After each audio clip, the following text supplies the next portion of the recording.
Mom said to leave. Can you let us stay just for tonight? Late at night, my 9-year-old grandson suddenly visited us. I rushed to open the door, and found him in bare feet, with blood oozing from his toes. Moreover, he was tightly holding the hand of his 4-year-old sister, tears streaming down her face. "Did you two really walk here all by yourselves?" They nodded and I hurriedly let them into the house. However, when my husband woke up, he was furious. Absolutely not. The terrifying expression on his face made the grandchildren burst into tears, leaving me bewildered. They should have been allowed to stay for just one night. After that, I couldn't believe my eyes at the action my husband took. I'm Margaret, a 63-year-old homemaker living with my husband Patrick, who is 2 years older. He worked as a high school teacher until he retired at 60. Our 2 children were married and independent. Our daughter Laura lived in a nearby apartment, and our son Richard lived in the neighboring town. Victoria, the wife of our eldest son, is stunningly beautiful with translucent white skin, and even women would flutter if she looked at them with those big eyes. She was an ideal daughter-in-law as long as she remained silent. However, she had an incredibly bad mouth. Everyone wonders why a woman of my caliber would marry a man like him. Huh? Are you saying Richard isn't up to your standard? Well, he works for a top-tier company and earns a decent income, but let's be honest, he's not that good-looking. But I'm not that picky, so he's lucky, I guess. I couldn't help but feel very angry when she spoke ill of my own son. "Who do you think you are?" I wanted to say, but I held my tongue because I didn't want to argue. However, my husband couldn't stay silent. Richard sure married quite an impressive wife, didn't he? Despite the sarcastic remark, Victoria seemed unfazed and even smirked dismissively. Richard, in response, could only manage a wry smile. "Victoria is too good for me." Seeing this, I imagined that my kind-hearted son must be facing some challenges in his marriage. However, despite their differences, they had a child together. Daniel, our first grandchild, strongly resembled his mother with a remarkably beautiful face. Personality-wise, he took after Richard, being very kind, a perfect blend of his parents' best qualities. I looked forward to Richard occasionally bringing Daniel over to our house. Victoria rarely visited, but I thought it might be the best for both of us. Then, we also welcomed a granddaughter, Emily, born 5 years after Daniel. She was an adorable girl with fair skin, chubby cheeks, and round eyes. However, when I visited my son's home to celebrate her birth, Victoria disdainfully glared at the newborn. Daniel takes after me and is beautiful, but why is this one so chubby and ugly? Who does she even resemble? She's not cute at all. You're a mother, don't say such a thing. She's perfectly cute just as she is. I can say whatever I want to my own child. Are you trying to start trouble with me? Well, I won't lose to an old hag like you. As my husband heard this exchange beside me, his expression quickly changed. I could tell he was about to shout in my defense, so I hurriedly intervened. Instead, it was our son who raised his voice in anger. "Victoria, enough. Mom and Dad came here to celebrate. There's a limit to how rude you can be." Oh, how unusual for you to stand up to me. Quite interesting. She glared sharply at Richard, seeming ready to strike, so I quickly relented. "I'm sorry. Victoria, you've just given birth and it's a stressful time. I shouldn't have said that." I apologize. Please forgive me. Humph. Exactly. You shouldn't have said anything. You could have just sent a money gift instead of coming all the way here. Victoria's demeanor was consistently lacking in manners, but I couldn't say anything further. Because of incidents like these, we grew distant afterward. However, despite this, Richard continued to bring Daniel and Emily over to us regularly. It made us happy to see our adorable grandchildren, but there were still some concerns on my mind. Daniel was bright and talkative, but Emily, even at the ages of 3 and 4, showed hardly any signs of speaking. Furthermore, her fair skin had turned extremely dark from sunburn, and her hands were rough and dry. When I asked Richard about it, Victoria said Emily loved playing in the garden. That said, the condition of our granddaughter's skin was extremely concerning. One day, our family was struck by tragedy. My son Richard suddenly passed away. He fell from the stairs of a pedestrian bridge during his commute and was transported by ambulance. After being transported to the hospital, he received intensive treatment, but unfortunately, he didn't make it. I was in such shock that I couldn't even stand up. Richard, you poor thing. It must have been painful. Daddy, Daddy. What's wrong? Wake up. Wake up. Daniel cried uncontrollably, while Emily remained expressionless, biting her lip. Victoria, without shedding a tear, continued to fiddle with her phone. Looking back now, it was indeed a peculiar scene, but at that moment, I was overwhelmed with grief and unable to pay attention to anything else. My husband received our son's old and worn-out bag from the paramedics, found beneath the pedestrian bridge. It was a bag I had bought for him when he started working. He's been saving and working hard for the family. Thinking this made everything even harder to bear. The wake and funeral were mainly organized by our daughter's husband and were carried out smoothly. I spent the time in a daze at home. It was the day after the funeral. In the middle of the night, the intercom rang. Wondering what was happening, I looked at the camera and saw Daniel's face, biting his lips. I hurriedly opened the door and let him in. Holding back his tears, Daniel managed to speak in a strained voice. Mom told us to leave. Can you let us stay just for tonight? My grandson was barefoot, and there was blood oozing from his toes. Did you two walk here all by yourselves? The grandchildren nodded, but it was a 10-minute drive from the neighboring town. While 9-year-old Daniel might manage to walk, Emily was only 4 years old. Besides, it was the middle of the night. They must have been terrified. When I let them into the living room, my husband had also awakened, so I consulted him about Daniel's request to stay just for the night. Grandpa, we'll leave tomorrow, please. Absolutely not. Upon seeing my husband's furrowed brow and fearful expression, the grandchildren burst into tears, and I was wide-eyed with surprise. Can't we at least let them stay for one night? I began to plead, but my husband hugged the grandchildren tightly, sobbing uncontrollably. Even during our son's funeral, he held back tears.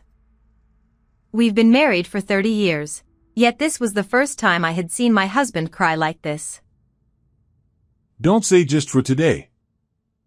Stay here forever. Poor you. I realized his feelings with those words, and I couldn't stop crying. Later, I asked the grandchildren what had happened, and what they shared was shocking.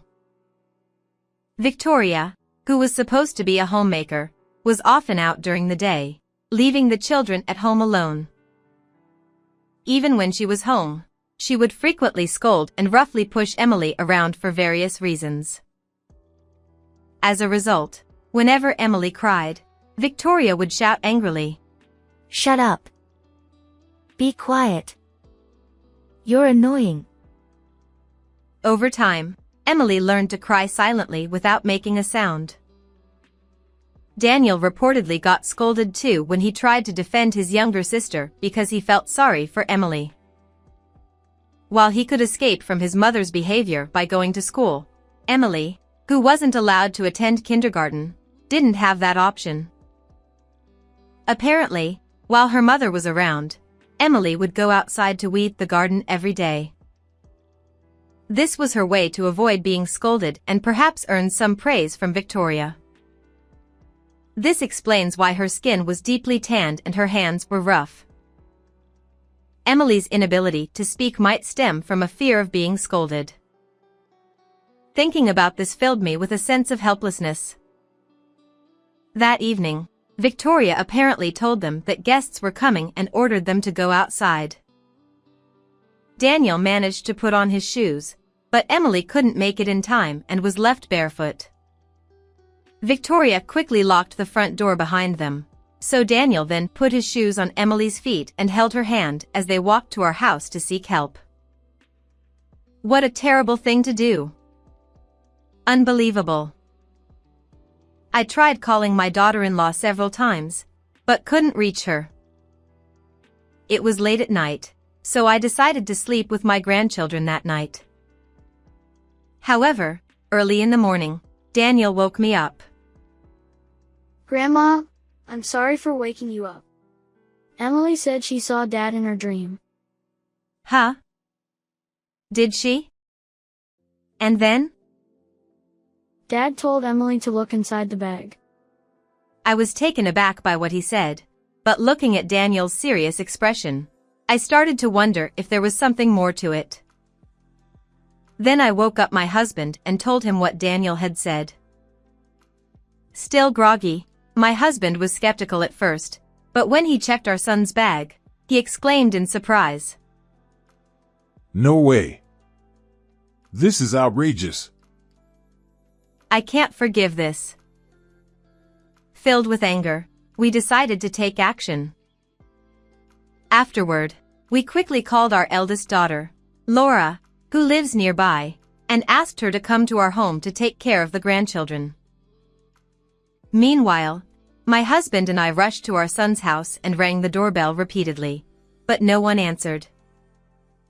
But we continued to ring the doorbell persistently. My daughter-in-law finally appeared in her pajamas, with the collar open and looking disheveled. Geez, so noisy. Who the hell is it? At that moment, I caught a fleeting glimpse of a young man with brown hair crossing in the back of the room, completely naked. I knew it. However, as soon as my daughter-in-law realized it was us, she widened her eyes and quickly shut the door. It's so rude of you to come here suddenly. Go home. From behind the door, my daughter-in-law shouted aggressively. We have something urgent to discuss. Please open the door. I said I can't open it right now. I reluctantly opened the door with the key I found in my son's bag, and inside, the young man from earlier exclaimed, "Oh no! Run!" He hurriedly dressed and fled from the house. At the entrance, she stood defiantly, glaring at me and my husband without a trace of remorse. What the heck are you doing here? Before anything else, are you already cheating on your husband the day after he passed away? Don't be ridiculous. Oh, he's just a gas repairman. Huh, so gas repairmen these days work without clothes on? Victoria noticed my sarcasm and clicked her tongue in annoyance. She may have a beautiful face, but her ugly character shows through in her expression. Richard is gone now, and I'm done with you both. You have no right to say anything. Just leave. At that moment, my husband, his face flushed red with anger, deliberately asked her. I can't see the grandchildren? Where are they? And with that, my husband went to check something, pretending to search around the house. Victoria seemed momentarily at a loss for words, but then she immediately started shouting angrily at me. They went to a friend's house. What's wrong with that? Stop lying. Were you not worried when a 9-year-old and a 4-year-old were gone all night? Are you even a mother? Huh. How do you know about that? They walked all the way to our house late at night. As I told this to her, who looked puzzled and astonished, she shamelessly responded with a brazen attitude. Our daughter isn't cute at all, and the son I raised lovingly rebels against me. I don't need those brats. You can take them, but give me money. I want $100,000. It's not much, right? She truly was the worst kind of woman. I felt boiling anger at the thought that my son and grandchildren had suffered because of such a woman. Too bad. You can't spend money behind bars. I've recorded our entire conversation. Huh. You're so naive. I'll be released soon enough just for being a little harsh with the children. It's not just about the children. You do realize that taking someone's life is a serious crime, don't you? And there's evidence. Actually, there was Richard's diary in the bag, and from Victoria's frequent outings, he suspected she was having an affair. On top of that, there was a report from a detective Richard had hired for investigation. According to it, indeed, his wife was cheating with a young man she had met at a pub. The same man who fled from the house. Additionally, the diary also mentioned, "I've been feeling my life is in danger." It seems Richard had experienced several incidents where he narrowly avoided accidents, such as almost being hit by a car while walking or nearly being pushed onto train tracks while on a platform. He suspected his wife was targeting him, and he had taken precautions and was preparing for divorce. That might prove my affair, but it doesn't prove I killed Richard. It's just the ramblings of old people. The police have more important things to do. Can you still say that after hearing this? As I argued with Victoria, my husband appeared holding a surveillance camera he had found. The day before Richard passed away, he had installed a surveillance camera in the living room, as noted in his diary. Upon playing the recording, there was a conversation between his wife and the young man. It went well this time. I pushed your husband hard down the stairs. Thank you. Now we'll get a hefty life insurance payout. Victoria turned pale, her lips trembling uncontrollably. I just said that as a joke. How far can you go with your lies? I'll bring all the evidence to the police and request a reinvestigation. Your affair partner might spill everything about you during questioning. But... Oh, by the way, Laura mentioned something like this. The place where Richard fell is a busy pedestrian bridge, and many cars nowadays have cameras installed. Laura suggested spreading the word on social media to see if there were any witnesses at that time. Victoria's eyes widened, and she looked visibly shaken, placing a hand over her mouth. However, she quickly changed her tone and began to apologize. I'm sorry. I was threatened by that man. I'll give you half of the $100,000 life insurance payout if you overlook this. Excuse me? You're not the beneficiary. That can't be true. We made each other beneficiaries when we got married. I told her that according to Richard's diary, the beneficiary had been changed from her to Daniel already. Richard had set up a trust system that allowed his children to receive the benefits once they reached a certain age, regardless of their current age. That's ridiculous. It was a plan to get a large sum of money. She collapsed on the spot, crying and screaming like a child, utterly miserable. We watched her coldly in silence. Afterward, both were arrested. Taking someone's life is a serious crime, and they are unlikely to be free for a long time. Even if they were to leave prison, no one would want anything to do with them. Currently, my grandchildren live with me. In fact, my daughter and her husband also live with us, supporting us, and they lovingly care for the two children as if they were their own. Emily, who used to be quiet, has started to open up and gradually began to talk more. I am determined to stay strong and see these children's happiness through until the end.